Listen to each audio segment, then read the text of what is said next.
यह भारत का वो कुंड है जहां भगवान परशुराम ने अपनी मां की हत्या करने के बाद अपने हाथ से चिपकी हुई कुल्हाड़ी से मुक्ति पाई थी।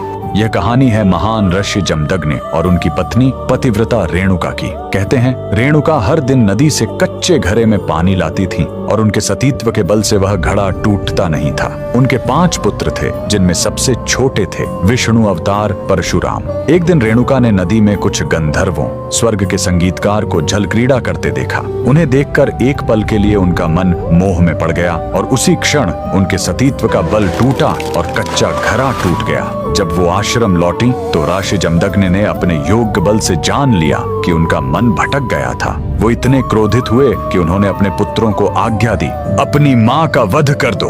जब चारों बड़े भाइयों ने मना कर दिया तो क्रोधित पिता ने उन्हें तुरंत पत्थर बन जाने का श्राप दे दिया। इसके बाद परशुराम ने पिता की आज्ञा को अपना धर्म समझा।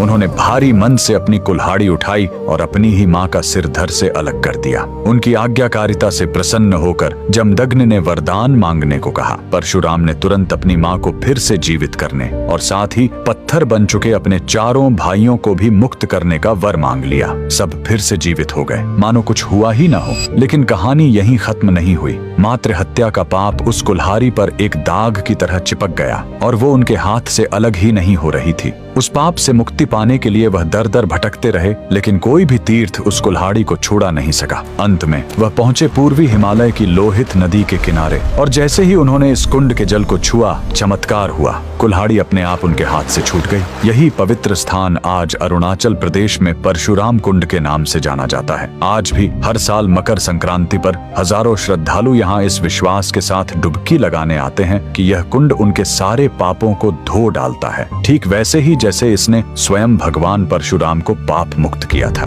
भगवान परशुराम को दिल से मानने वाले सभी भक्त कमेंट्स में जय परशुराम जरूर लिखें।